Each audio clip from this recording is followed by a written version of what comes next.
Welcome to Arctic Metro 996. This is the second episode or video that I've made on this car. So the 996 is the internal designation for the Porsche 911, built from 1999. A few models were made in 98, I think maybe even 97, if I'm not mistaken, to 2005. 2005, including the turbo, specifically. Otherwise, that's the start of the 997 generation. This car is the first year of the 996.2s, so it's the second version. You can tell the first and the second versions apart because of the headlights. So these are the .2 headlights. They're not the fried eggs that the 996 is famous for, but they're beautiful and unique, different than other 911s, as you can see. And it's a 997 right here, 997 turbo. Okay, so you can see the differences here. So just a little bit about the 996. This one particularly is a 2002 Carrera 4 Cabriolet. So the 4 means that it's all-wheel drive, and then Cabriolet is a convertible. So some stats on this car. It's got a flat 6 in the rear. So the engine is back here, which I'll show you after I put the spoiler down. It's a 3.6 liter. The 996.1s are a 3.4 liter. It's a water-cooled, it's the first water-cooled 911 model, the 996s. It has 320 horsepower and 373 foot-pounds of torque. You don't hit that torque, unlike a lot of turbocharged modern engines where the torque comes on really early at like 1500 or 2000 RPM. You don't get max torque here until 4250, which is nice because you kind of have to work for it. And that's kind of a theme in this car, is she makes you work for it a little bit. But that's what makes it special too. It's very analog, and to me it's a true driver's car. It's so unlike modern cars. Both of these cars are true driver's cars and amazing. Max RPM, red line, is 7,300. Top speed for the Cabriolet is 177 miles an hour. I have not taken her that fast. I've gone about 120 or so. I think that was with the top down too, and it was fun. We have the wind deflector that came with the car, and it actually did a really good job. 0 to 60 is around 5.1 in the manual. So you can get this in a manual or Tiptronic. I'm giving you all the manual values because that's what I have. I'm not sure about the Tiptronic. I think the Tiptronic is actually slower than the manual for these older cars. Miles per gallon, if you care about that stuff, is like 15 and 22 with an average of like 19. That's what I get anyway. I think that's pretty close to EPA estimates. And she requires 91 octane. 91 is what we have in our state. 93 is really what's recommended. So here, I'll show you. The gas tank is on the passenger side door. And they recommend 93. This is nice. It also recommends like tire pressure for all the wheels, for all the tires. Gotta love Porsche and their pragmaticism.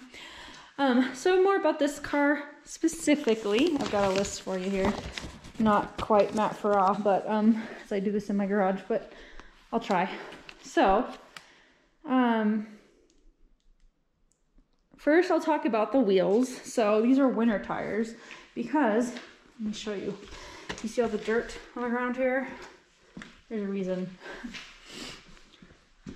Look at that. Isn't that gross? Look at all that snow, and it's coming down so hard. It's like 20 degrees outside. It's been like this for months. It's just gross, gross, gross. But both these cars are all-wheel drive, so they're amazing in the snow. So these are Pirelli Soto 03s, so they're great winter tires. 225s in the front, 265 in the rear. In the summer, we run Michelin Super Sports, 285s in the rear. I think 225s, maybe 235s in the front. And the turbo, also running Pirelli Soto 03s. These are 295s. And the summers are 315s, so much bigger tire. But you can tell that they're winners because doesn't that look derpy? Looks silly, but gets the job done. As you can see, we drive these cars a lot in the winter from all the dirt and snow that falls off of them. So to try to keep them protected, I do have a clear bra on the front. I don't know if you can see it, but it ends about right here. And then also got some rock guards back here on both cars. And then also clear bra on the back. And the previous owner put that in, and I really appreciate them for that. So this car is beautiful, and she's really dirty right now. Just dirt. But as you can tell, I haven't washed her. This is real life Porsche daily driving. That's what I'm here for. I'm here to give you the real life version. These are not garage queens. They work, and they work hard, and they are worth every second and every dollar. So most fun I've ever had in cars. All right, so talked about the wheels. I'm gonna tell you about the spoiler. So the spoiler deploys at 74 miles an hour. You can press the button and turn it up. It's not easy like in new Porsches. It's actually hidden, and I'll show you where it is. But you got kind of an accordion style spoiler. Very cute. Porsche actually made this so that you could clean it. Not so that we could drive around at like 20 miles an hour with our spoilers up and look cool. So I try to only put it up when I'm showing someone, or let it deploy like it naturally does at 74 miles an hour. But it does look really cool, the spoiler. Not as cool as the turbo, but these aren't good angles for it, but it actually looks really sporty and cool. Okay, so next I'll show you the frunk. So there's two things to open. There's the engine deck lid in the back, and then the frunk. So the way you do that is on the key fob or from the inside of the car, which I'll also show you. So key fob button is right here. It'll unlatch for you. And here's the frunk of a C4. So all of the all-wheel drive front trunks are much smaller than the two-wheel drive versions. And that makes room for the all-wheel drive system. So I live in Colorado. There's a lot of Colorado things in here. Don't mind that. There's the original 6 CD changer. We also have the original nav system. And then you can access some fluids from here as well. When you shut these frunks, you want to let it gently close until you hear that snap, and then push on the Porsche crest until it closes. Don't want to drop it from a high height or slam it because you'll break it. What else can I tell you? Okay, this is my favorite part. I got a lot of things in my pocket here in my hands, so this is so cool. This is a 20-year-old car. So for my key fob, I'm going to press the lock button. I'm going to hold it down. Oh, it's locked.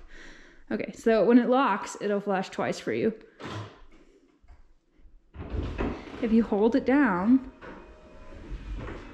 it'll put the cab top back.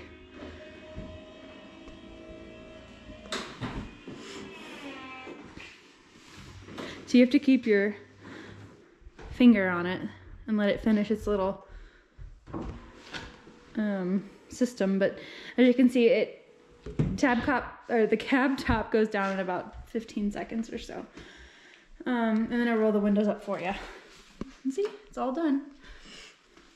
So why this channel is called Arctic Metro is because of the car's color scheme. So this is Arctic Silver, which is a pretty popular 996 color. And then the interior, which is not very popular, is Metropole blue or Metropolitan blue, depending on where you're from. And it's like a dark navy. So in this light, you can't really tell how navy it is, but it's beautiful in the sunlight. So everything in here is a beautiful navy. And here you can really get a feel for how small the back seats are. Quite small. Plenty of room in the front though. So I've been a passenger in the back of this one and the turbo. I will say the coupes or coupes are much more comfortable to be in the back of. Or maybe it's just the difference between the 996 and 997. The 996 seats come up pretty high. So they're much higher than the front seats, and the back here is pretty tall. So there you can see now that seat is pushed way back, but there's not a whole lot of room. I am 5'5", and my knees will touch the back of this in the driver's position, and I'll be hunched over. So it's nice when the cab top is down, because then my head's fine and I can just chill out. But the wind kind of hits the head right here, and it's like riding a roller coaster. It's really fun actually, but maybe not everyone would enjoy that. I do, but kids would probably enjoy it too. You could definitely fit kids back here, but it's not comfortable for adults. So really 2 usable adult seats here. Okay, so other things to tell you. This car came with the hardtop option. Not every car does, especially now after 20 years. So if you're buying a car that doesn't have the hardtop, you're buying a Cabriolet, make sure that you have a car that has these holes. The car had to come with the hardtop option. And then you have to find a matching Cabriolet top. So, which you can buy from like Suncoast Parts. If your car does not have, if it didn't come with the hardtop option and it was only ordered as a soft top, you won't have these latches. And so that will not fit into your car. So basically that fits in right here in the front and then into these holes right here, which there's a tool for to take this off and crank it down once you put it on, and it fits perfectly right here. And then it kind of looks like a coupe. It has some weird body lines, but I like it.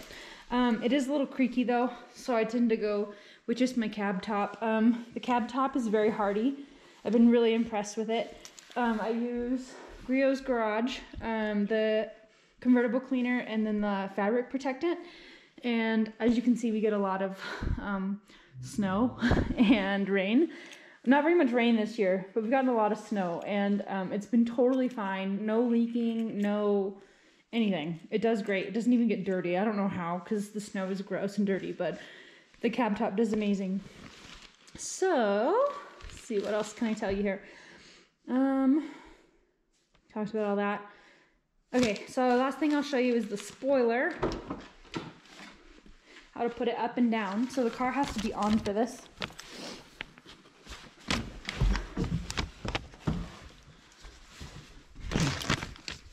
So, actually I'll just show you how to put the cab top up as well.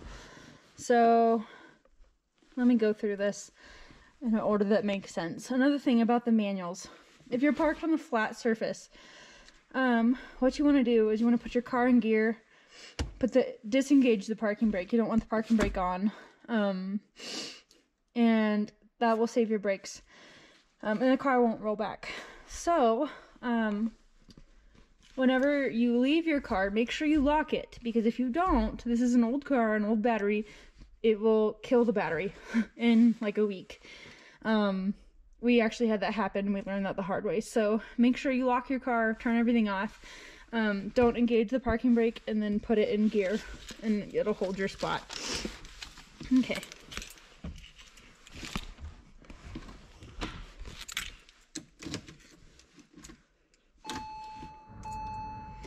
Another thing is it will measure your oil level if you turn the car on.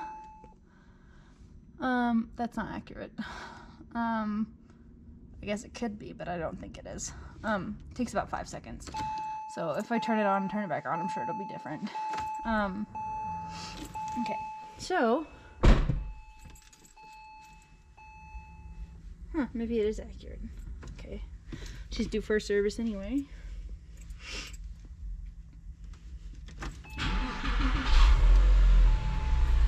Alright, so car on. You have to have power. Parking brake up. And then go over here and press this button. And windows roll down. And cab top comes up. And then it secures, clicks in, and then rolls the windows up for you. And you can tell like how loud the car is, and you hold that button the whole time you're doing that. You can tell how loud the button is, or how loud, sorry, you can tell how loud the car is and how quiet the cab top is. I've actually been really impressed with how insulated it is, and just how durable it is. Especially, this is the original cab top. Everything is original. It's all kind of old, so it's hanging in there. It's doing great. Okay, so other things I would like to talk to you about, and just tell you some fun things about this car. Where's my list here? So we talked about to save battery. Make sure you put the car in gear, disengage the parking brake, that saves the brake, and then lock the car. Make sure everything's off, and that will save your battery. If you plan on driving this car, make sure you drive it like once a week.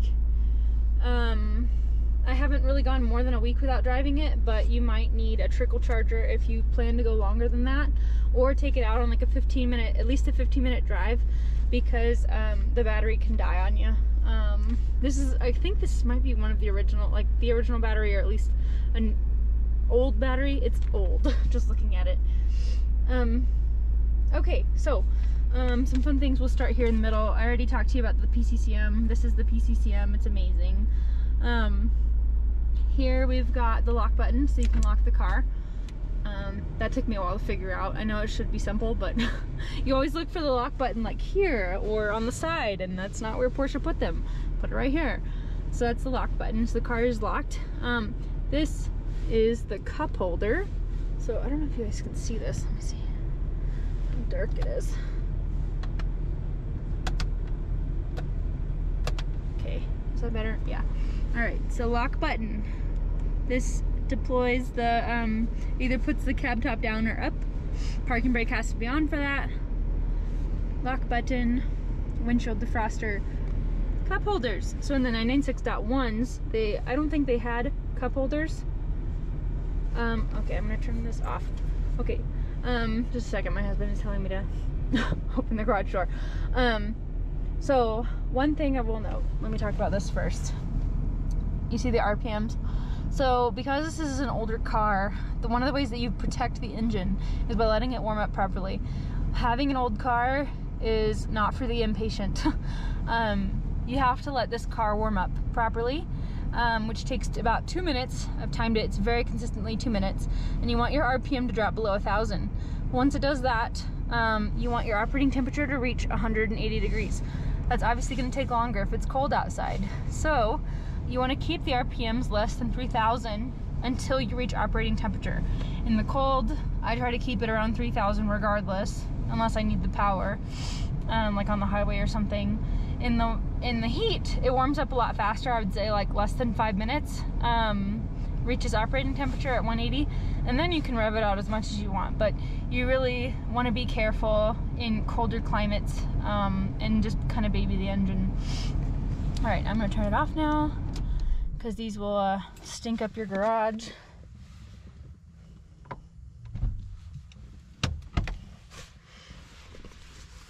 All right, so in gear, parking, brake disengaged. What else can I tell you? Sorry, he distracted me there. Cup holders, I think we were talking about. So cup holders, the .1s didn't have them, I think. And then in the .2s, the Germans were like, fine, I guess we'll give you your cup holders. And there's not one, but two. So they actually do a good job.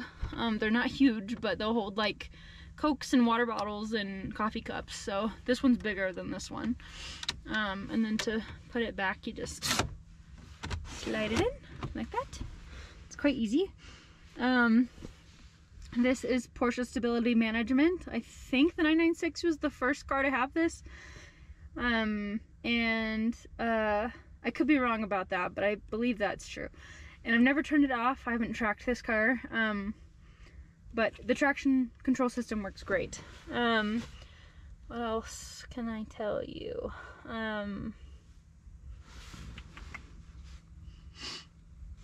So you want to check your oil level. I haven't checked mine in a little while, and it's a little bit low, but as you can see, my last oil change was around 5,000 miles ago, so I'm going to change my oil.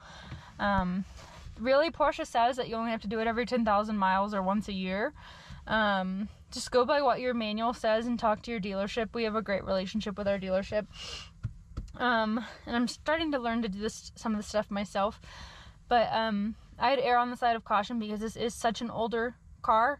I just want it to last, and so I'm going to do my oil change every 5,000 miles. Plus, we got the IMS retrofit. So this will be the second oil change since that has been done, and it just ensures that it's working properly. What else can I tell you? This car is equipped with Bose. So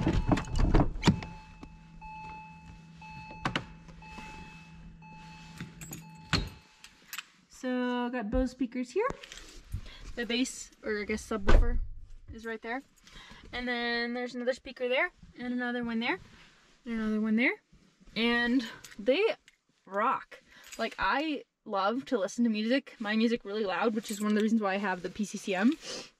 Because I just love jamming out. And that sounds so cheesy, doesn't it? And these speakers are all original, and they work so well. I'm coming from a 2018 BMW with Harman Kardon in it, and I swear this is better. Which doesn't make any sense because it's so old, but it's better. Maybe because it's such a small car, I don't know, but it's awesome. This car is also equipped with side airbags and front airbags. So pretty revolutionary safety for the time. And then it also has, we'll talk about some space. So we have the, what do you call this? The glove box. I don't think the Dot ones had a glove box, or if they did, it was small. Now they actually have a decent sized glove box.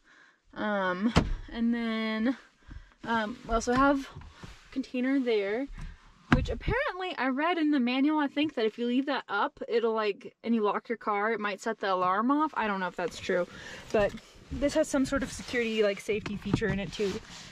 So decent size. I put water bottles and stuff in there. This thing also has cruise control, so you can set your cruise. I never ever use it because I like driving, but I guess if I was taking this thing on a cross-country road trip, I would. What else can I tell you? So here are the seats. I maintain the interior and the exterior with Griot's Garage products, so just use their leather cleaner, their interior cleaner, and then their leather conditioner to maintain this. I use it every couple months, not too much. But the seats have held up really nicely. There's a few scratches on the interior. They've been there since I got the car. I don't really care. Because to me the car has been lived in and loved. Like we talked about, the back seats are small. These fold down so you can, if you need more space, you can rest long things on there. We have put those down before for bigger items that won't fit because of this little hump here. I will say the visibility in the cab is not as good as it is in the coupe. So you have the front, what do you call these? The front windows, which you control right here. And then the rear windows, which you control right here. And the rear windows are super tiny. And if you have the cab top down, you can have the front windows up, but you cannot have these up by themselves. So those will only go up if the front windows are up. But the visibility in the cab is not as good. So in the Dot 2s, they also went to a glass back window. versus I think like a plastic in the dot ones. And the glass is really nice. Other things I can tell you. Oh, I didn't show you while the car was on. This is funny. Let me show you. Okay, so the heat is actually, again, pretty advanced for 2002. You can do the auto. Oh wow, that's crazy. That's weird. I wonder if that's because it's cold outside. It heats really nicely. It gets really warm really fast, which is nice when it's, you know, 12 degrees outside like it's been. Just awfully annoying. My husband turned on the manual, or the auto. Let's see. Oh, it's not doing it. I don't know how to do it. No. Anyway, it usually says manual instead of manual, and it's really funny, but I don't know how to do it right now. So auto it is. Okay. Oh, let's talk about the manual gearbox. Or at least the shifter. The shifter is long, as you can see. It's like I joke this like a tractor shifter. It's not, but compared to that car, it is. That has a shorter throw shifter, and the gates are so clear and just, oh, it's beautiful. This one is also beautiful in its own way, in the sense that it makes you work for it. So because it's a longer shifter, you have to kind of work harder, you have to pull harder, you have to push the clutch in harder. Like coming from that car to this one, you feel like the clutch weighs 5,000 pounds, and there's nothing wrong with the clutch is new, actually. It just feels so heavy. And I think that's just the 996 versus the 997, or maybe it's the 996 versus the 997 turbo. The gates aren't like the most clear. So in the turbo, they're very clear, very precise. Probably not as good as a GT shifter, but like very good. Whereas here, it's like, you know, you kind of have to work for it a little bit more. So, what else can I tell you about this beautiful, perfect car? I did install the PCCM. That's what my other video is about. You can review that, and I still think it's amazing and worth it. I think I went through my list of everything. Can't think of anything else. So, I hope you enjoyed this video and learned something. And I will say this car is amazing in the snow. Both of them are. Oh, I didn't show you the spoiler trick. Okay. Spoiler button is in a really weird spot. It's not like modern Porsches. It's down here by the dead pedal. I don't have enough light for you to even see, but there's a button. There's a dead pedal. Look to the left of it. And the car has to have power.